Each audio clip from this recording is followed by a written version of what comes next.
인사를 드리겠습니다. 유상현입니다. 참 너무나도 존귀하신 우리 황영욱 대표님, 또 우리 대국 시민 여러분, 저 유상현 서울에서 그런 천리의 마음을 가지고 쫓아왔습니다. 제가 황영욱 대표하고 오랜 시간 그런데 지난번 대통령이 이걸 15일 부처에 결정하기 전에 안남동 단지 앞에 거기서 많은 FC분들이 낮이나 밤이나 그 판결을 천명히 지키고 있습니다. 그런데 어느 한순간 12시 반인가 툭 지나가는데 한 분이 보이는 거예요. 그게 우리 황영욱 대표님. 구미에서 올라오셔가지고 환자 앞에서 거기를 왔다 갔다 하시는 모습을 보면서 너무너무 감격했습니다. 그 차갑고 매서운 추위에 많은 분들이 맨 땅에서 주무시고 있고 또 맨 땅에서 기도하고 있고 또 맨 땅에서 특히 응원하는 많은 분들을 보면서 야, 이런 분들이 결국 대통령을 지켜주시는 분들이구나. 너무너무 감동을 했는데 그 자리에 우리 황영욱 대표님이 계셔가지고 너무너무 반갑고, 그래서 며칠 전에 황영욱 대표께서 한복국이 와달라고 해서 이렇게 쫓아왔습니다. 잘 왔죠, 여러분? 예! 저는 제가 여러 번 말씀드렸죠. 저희 어머님이 의성분이시죠. 지금도 90 가까이 되셨는데 저희 큰 외조분께서 의성에서 국회의원을 하셨습니다. 박자영자 편자라고 국회의원도 여러 번 하셔서 제가 구미의성 쪽에 인연이 많을 때 저희 어머님이 저희 부신하고 첫 신혼살림을 구미 크고산 동부 레이더리지 밑에서 하셨던 거예요. 그래서 저를 그 당시에 수태를 하셨는데, 그래서 어렸을 때 학교 다니면서 어머니께서 야, 너는 크고산 전기를 받고 태어났어. 그 얘기를 기가 따갑도록 들었는데, 구미 하면은 제가 이렇게 뛰쳐오는 이유가 거기에 있습니다. 아시죠? 제가 지난번 박정희 대통령 탄생 104주년이었던가요? 그 작년에 우리 황영욱 대표님 그때도 뵀습니다만 구미에 저도 참 이 깊은 마음속에 연구를 갖고 있다. 그래서 구미 오면 너무 마음이 아늑한 거예요. 그래서 구미에 와달라면 이렇게 항상 뛰어오고 있습니다. 사실 여기 보니까 강원 동지분들도 많은데 우리 유작은 의원님 또 강명구 의원님 저와 같이 대통령 관저 앞에서 같이 한 몸으로 지켰던 정말로 의리 있는 정치인들입니다. 잘 알고 계시죠? 사실 대통령이 12월 3일 비상경을 하신 다음에 야, 이게 무슨 일인가 하고 처음에도 저는 잘 이유를 몰랐어요. 그런데 대통령을 자주 찾아뵙고 또 얘기를 나누면서 그거에 심경을 알게 됐습니다. 여러분 한번 보십시오. 대통령이 들어서서 지난 2년 반 동안 굉장히 출탄핵을 하지 않았습니까? 탄핵한 발의한 탄핵 소추안이 드디어 29차례입니다. 29차례 출탄핵을 했던 것입니다. 그리고 얼마나 많은 입법 폭주를 했습니까? 깜짝 하면 이재명 대표 포퓰리즘 법안, 무슨 예를 들어서 무슨 방통법, 지역화폐법 나눠주는 법안을 얼마나 여러 번 그런 포퓰리즘 법안을 통과시켰습니다. 최상목 대통령 권한 대행이 지금까지 거부권을 행사하게 무려 37차례 이렇게 입법 폭주를 했습니다. 그리고 예산안 한번 보십시오. 올해 예산안이 677조 4천억이가 그렇습니다. 그런데 정부 여당하고 협의도 없이 일체 본인들이 4조 원 이상을 전액 4조 원 이상을 삭감시켜버리고, 그런데 우리 국회의원들 특활비는 그대로 놔두고 대통령실 특활비 영원으로 만들었습니다. 문재인 대통령 특활비는 90억이 넘었는데 영원으로 만들어 놓고, 검찰, 경찰, 또 감사원특활비 전부 영원으로 만든 이렇게 예산을 통째놓고 지금 와서 뭐라고 얘기합니까? 30조 추경하자고. 오늘 이재명 연설 들어보셨죠? 그렇게 자기네들 마음대로 예산을 깎아놓고 지금 2월 들어서자마자 30조 추경하자는 게 이게 말이 됩니까, 여러분? 결국 탄핵 복주, 입법 복주, 예산안 복주, 특검 복주, 도저히 이런 상황에서 대통령이 야 이거는 국가 위기 상황이다. 우리가 헌법 77조에 보면은 전시사면 이해충한 국가 비상 사태, 대통령 비상계엄을 할 수가 있는 겁니다.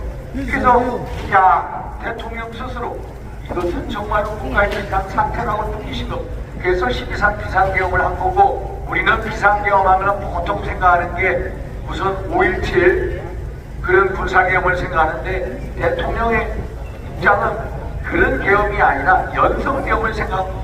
이 대한민국이라는 나라가 너무나도 멀쩡하고 정상적인 나라가 맞는데 안에 돌아가는 시스템, 내부에 돌아가는 이 워킹 시스템을 보니까 너무너무 거덜나 있다는 거예요. 소프트웨어가 너무 엉망이라. 그래서 계엄을 하셨다는 거예요. 그래서 지금은 많은 분들이 대통령의 그 충격을 이해하죠. 근데 초창기에는 이해를 못했어요. 그래가지고 제가 12월 11일 날 대표로 나가서 국회에서 지금 현안지를 한 거 여러분 보셨습니까? 민당 사람들이 저를 얼마나 공격합니까? 제가 민당인데도는 내란 공정국회의원 1번, 내란 공범 1번이 저 윤상을 뽑혔습니다. 제가 그게 계기가 돼가지고 야 민당 이 사람들의 모습을 보면서 야 도저히 이 사람들이 집권하면 안 되겠구나 이런 생각을 하게 된 겁니다. 존경하는 애국 시민 여러분, 우리 당이 참 여러 가지로 부족합니다. 그러나 저를 의시해서 많은 국회의원들이 뒤늦게 쫓아가서 대통령을 보호하겠다 힘을 뭉쳤습니다. 힘을 뭉쳐서 또 공수처에도 쫓아가고 또 검찰에도 가고 헌재에도 가고 저희가 부족하지만 열심히 하고 있으니까 너무 욕하지는 마세요. 아셨죠? 네. 저희가 대통령 탄핵을 반대하는 것은 기본적으로 이 탄핵이라는 게 대통령 개인에 대한 탄핵이 아니라 대한민국의 자유민주주의 체제에 대한 탄핵이요, 또 대한민국 미래에 대한 탄핵이요, 그리고 대한민국 미래 우리 아들, 딸, 후손들에 대한 탄핵이기 때문입니다. 여러분 동의하시죠? 동의합니다. 지난 7년 전 박근혜 대통령 탄핵 때 기억하실 겁니다. 우리는 그때도 제가 온몸으로 탄핵 반대를 했습니다만은 결국 탄핵을 막아내지 못했습니다. 그게 대통령 개인 탄핵이 아니라 자유민주주의 체제 탄핵이었어요. 그 이후에 들어서 문재인 정권 한번 보십시오. 정치 독재화됐습니다.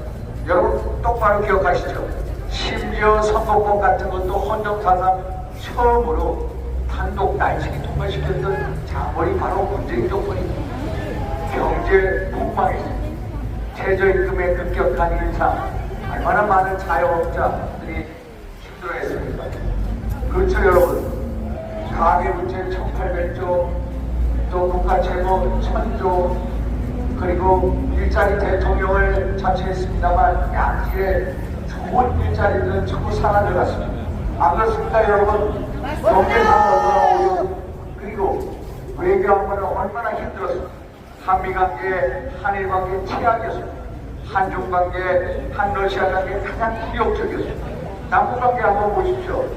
2018년 4월 27일 문재인, 김정은 두 사람이 만나서 한반도에 완전한 비핵화를 하겠다고 했습니다. 그런데 문재인 정권이 끝났을 때 북한은 핵 강성대국이 되어버렸습니다. 무려 핵무기를 지금 50여기를 넘어서 사실상 핵보유국이 되어버리고, 이렇게 대한민국의 가치와 근간을 무너뜨린 정권, 바로 문재인 정권이었습니다. 여러분 똑바로 기억하시죠?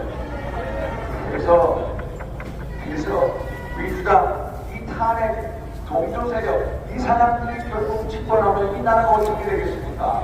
이 나라 거덜나지 않겠습니까? 맞습니다. 아니 세상에 카톡을 거별하겠다, 유튜브를 거별하겠다, 여론조사 기관을 조사를 하겠다. 세상에 이런 말을 하는 사람들이 촛불이라면 이 나라가 어디로 가겠습니까? 한마디로 전체주의로 가지 않겠습니까? 그래서 우리가 탄핵을 반대하는 거 아닙니까, 여러분? 제가 가장 앞장서서 탄핵을 반대하고 있습니다만은 대통령 탄핵과 구속사태 진짜 본질은 뭔가 보니까 대한민국의 자유민주주의 체제가 붕괴하고 있는 겁니다. 대한민국의 법치주의가 무너지고 있다는 것을 느낀 겁니다. 대한민국의 이 붕괴를 꿈꾸는 3대 거부 카르텔 세력, 한마디로 좌파 사법 카르텔, 부정부패 선관위 카르텔, 조국수사파 카르텔, 3대 거부 카르텔 세력이 대한민국의 붕괴를 획책하고 있다는 사실을 알게 된 겁니다, 여러분.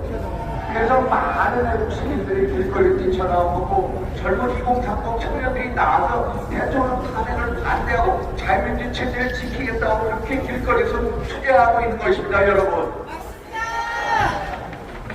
이것은 제가 보수주의자냐 중도냐 또 진보주의자를 넘어서서 문제, 제가 기독교인이냐 천주교인이냐 또 불교 신자를 넘어서는 문제다. 대한민국을 지키냐 못 지키냐 문제가 하나는 건 꼭 말씀드리고 싶은 겁니다, 여러분. 맞습니다. 여러분, 이 대통령이 내란죄로 구속이 되어 있습니다. 그런데 공수처는 내란죄에 대한 수사권을 가지고 있지 않습니다. 내란죄에 대한 수사권을 가지고 있지 않은 공수처가 영장을 청구한 것 자체가 불법이고 원천 무효인 것입니다, 여러분. 그런데 영장을 청구하고 영장을 발부했는데 어디서 발부했습니까? 서울중앙지법으로 가야 되는데 서울 서부지법으로 가지 않습니까? 서울 서부지법 좌파 카르텔의 온상 아닙니까, 여러분? 이제는 잘 알고 계시죠? 거기서 1월 3일날 체포영장을 가지고 대통령 관저에 왔습니다. 제가 대통령 경호처장하고 저하고 변호인들하고 영장을 봤습니다. 일면에 영장이 있는데 거기에 딱 볼펜으로 검은 볼펜으로 썼습니다. 형사소송법 110조 111조 적용을 예로 하라. 세상에 형사소송법 110조 111조는 군사상 공무상 기밀 장소를 수색할 때에는 반드시 책임자들 지휘자의 승낙을 얻어야 된다는 규정인데 그 적용을 무시하라는 비상천외한 초법적인 영장이 온 겁니다. 그래서 야, 세상에 이 부장판사는 초법적인 부장판사구나. 한마디로 비상천외한 영장을 발부하는 초법적인 영장을 발부한 것입니다, 여러분. 여러분 잘 알고 계시죠? 그런데 1월 15일날 2차 체포영장 왔을 때 새벽 5시에 제가 또 변호인들하고 영장을 일면을 봤습니다. 5시 오자마자 저하고 변호인들 보는데 야, 형사소송법 110조 111조 적용 예외로 한다는 게 있어 없어 보니까 윤곽준 변호인하고 저하고 보는데 없어졌습니다. 결국 본인들이 발부한 영장이 잘못됐다는 것을 스스로 인정한 거 아닙니까, 여러분? 네. 형사소송법 110조 111조 적용을 예외로 한다는 규정이 없으니까 당연히 형사소송법 적용을 받아야 됩니다. 형사소송법 110조의 적용을 받으면은 대통령 관저는 불사상 기밀 장소 아닙니까? 그러면은 당연히 그 당시에 김성원 대통령 경호차장이 승낙을 안 한다라고 공개적으로 우리가 낭독을 했습니다. 그런데도 그냥 들이닥쳐서 토론 겁니다, 여러분. 이게 바로 영장 집행안에 있어서 불법으로 주거 침입을 한 겁니다. 그래서 영장 청구한 거, 발부한 거, 집행한 거 전부 다 한마디로 불법의 연속이었다. 그래서 대통령께서 그날 공수처에 출두하시기 전에 동영상을 찍은 겁니다. 관저에서. 불법의 연속이라는 게 이걸 두고 하는 겁니다. 우리가 그 당시에 관저에 있으면서 가장 두려웠던 게 뭐냐면은 공수처나 경찰 젊은 분들, 경호처 계신 분들이 젊은 분들이 불상사가 날까봐 그걸 가장 대통령께서 걱정하셨고 그래 내가 가자 하면서 그 찍었던 동영상 그게 바로 1월 15일날 오전에 일어났던 일인데 거기에 불법의 연속이었다. 내가 검찰에서 무려 30년 이상 있었지만은 이렇게 무대뽀로 하는 집단을 처음 봤다. 내가 대통령인데 이렇게 당하는데 일반 서민들은 얼마나 검찰이랑 공수처랑 공권력에 당하겠느냐 해가지고 통탄하면서 가신 겁니다, 여러분. 그런데 저는 검찰은 좀 나을 줄 알았습니다. 검찰도 똑같은 공수처가 불법 수사를 하고 불법 부검했으면 그것을 똑바로 세워야 할 기관이 검찰이라는 것은 공소를 제기하는 소추기관이자 인권 피해를 막는 인권보호기관이 바로 검찰이에요. 그럼 검찰이 대란죄에 대한 수사권이 없는 공수처가 한 수사에 대해서 또 구속기간을 연장하는 그 신청을 서울중앙지법에 냈는데 중앙지법 판사가 연장을 불허한 거 여러분 잘 아시죠?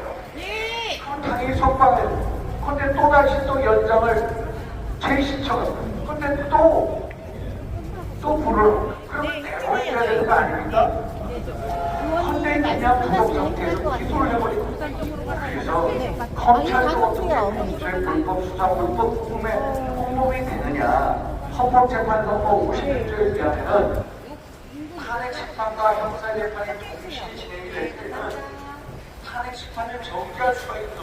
그런데 탄핵심판은 절대 얼마나 빠른 속도로 초시기를 보면서까지 진행이 되고 또 법원은 또 25일 날이고요. 1차 변론 준비 공판기 1주 하는 거 아니겠습니까, 여러분? 그러니까 헌법재판소나 검찰이나 공수처나 서울지법이나 제대로 대한민국의 법치기가 제대로 작동되고 있다는 것을 못 느끼는 거 있는 거 아닌가, 여러분? 맞죠, 여러분? 맞습니다. 국회 탄핵 소추단 이 사람들이 내한테 삭제해달라고 요청을 했어요. 그러면요, 당연히 헌재에서는 내란죄가 빠졌으니까 탄핵 소추안을 다시 국회에서 재의결하게 해야 돼요. 그런데 그걸 무시해버리고 헌법재판소 32조에 보면 수사 중이나 재판 중인 사건에 대해서 자료 송부 요구를 할 수가 없습니다. 그런데 국회 탄핵 소추단이 자료를 갖다 달라 하니까 그 자료를 또 다 가져오고 이게 헌법재판소법을 해석에서 위배한 거예요.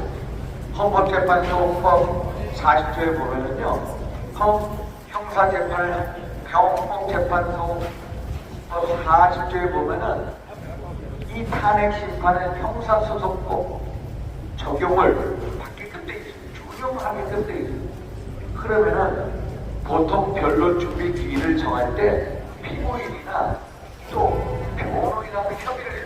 그런데 헌재에서 탄핵심판 기일을 정하는데 두 번은 같이 기일을 협의를 해요. 그런데 나머지는 일방적으로 해봤어요. 그것도 또 헌법재판소 위반입니다. 그래서 제가 하나 느끼는 것은 공수처, 검찰, 서울지법, 헌재 어떻게 이렇게 대한민국의 최고의 법치주가라고 하는 대한민국 최고의 법제보루가 헌재인데도 이렇게 법을 또 위반할 수 있을까 해서 이것을 어떻게 이해되는 강력한 좌파 카르텔이 결국은 우리의 사정기관 그리고 사법부를 장악하고 있는 게 아닌가 이것을 느끼고 있는 겁니다. 여러분들도 동감이시죠?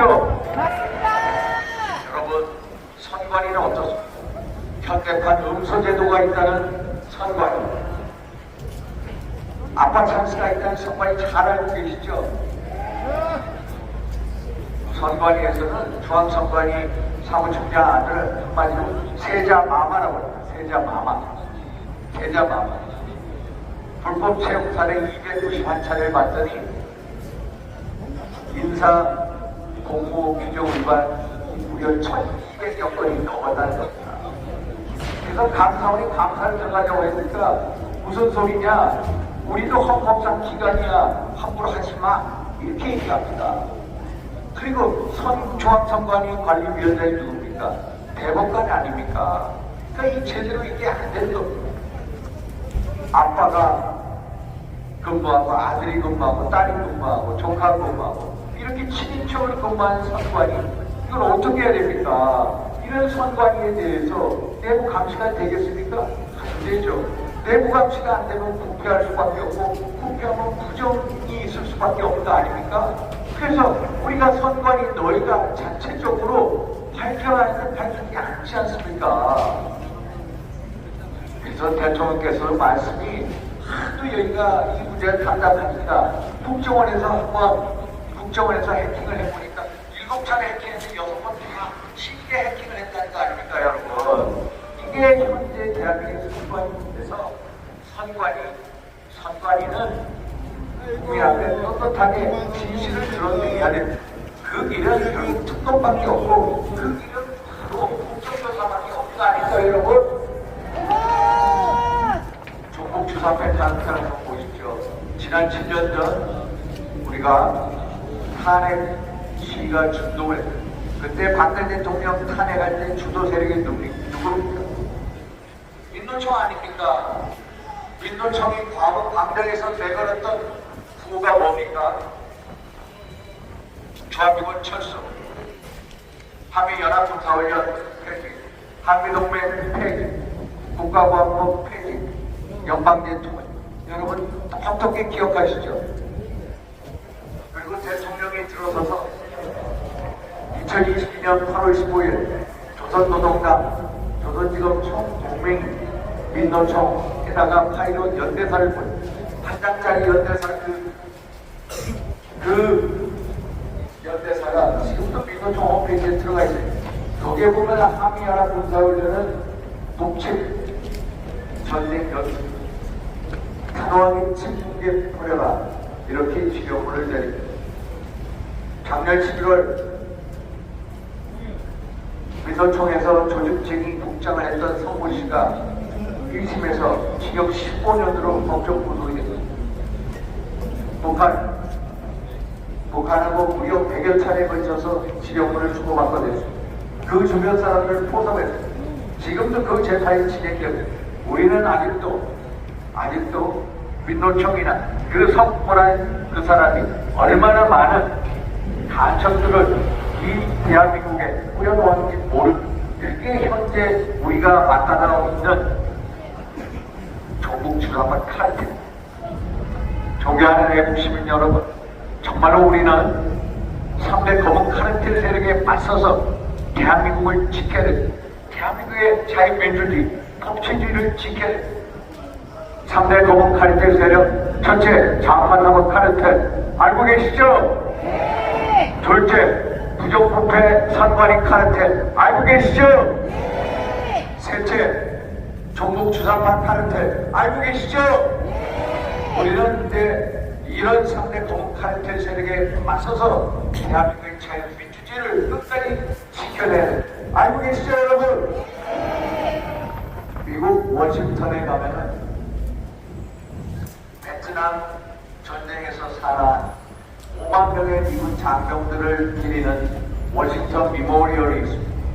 그 옆에 보면은 6.25 전쟁 당시 산한 3만 7천여 명의 미군 장병들을 기리는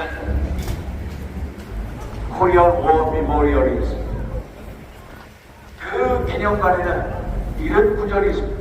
Freedom is now free. 자유는 공짜가 아니다라는. 여러분, 대한민국의 자유민주주의 공짜가 아니었습니다.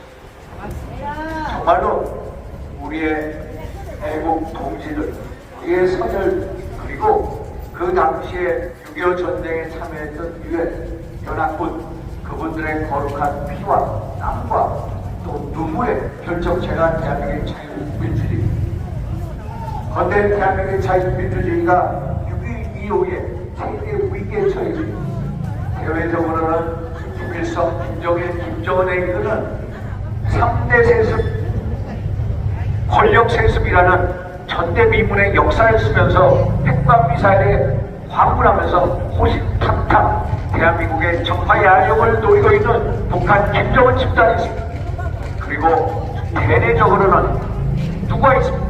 3대 검은 카르텔 세력이 있지 않습니까, 여러분? 그리고 우리의 이 기관들이 공수처라든지 검찰이라든지 사법지법이라든지 헌법재판소 민주당의 겁박에 맥을 못 추고 있지 않습니까, 여러분? 우리는 이러한 대내적인 위험 속에서 대한민국의 자유민주주의를 지켜야 됩니다. 대한민국의 자유민주주의를 지킬 분들이 누구입니까? 바로 이 자리에 계신 여러분들이야말로 대한민국의 자유민주주의를 지켜야 할 분 맞습니까, 여러분?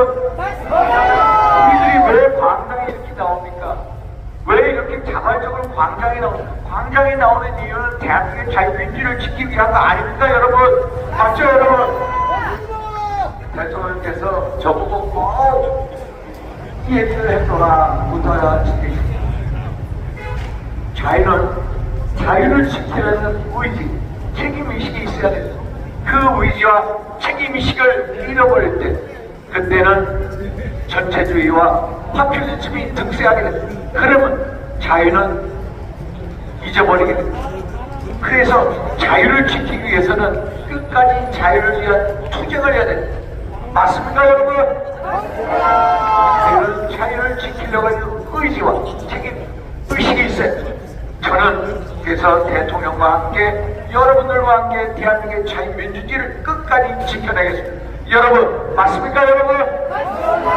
여러분들이 저와 함께 외치는 자유민주주의를 위한 이 외침, 절대로 우리가 돌이킬 수 없는, 거부할 수 없는 우리의 숙명입니다. 동의하시죠, 여러분? 그러한 숙명의 운명의 시작은 벌써 우리 황희욱 대표님께서 구미역에서부터 읽어왔습니다. 저 윤상현이 여러분들과 같이 가세해서 대한민국의 자유민주를 끝까지 지켜나가겠습니다, 여러분. 맞습니까, 여러분? 믿어도 되겠습니까, 여러분? 우리 구한번 외치고 내려가겠습니다. 대통령 탄핵하면 반대해 주시고 조기하면 선포해 주십시오. 아셨죠? 탄핵! 탄핵! 탄핵!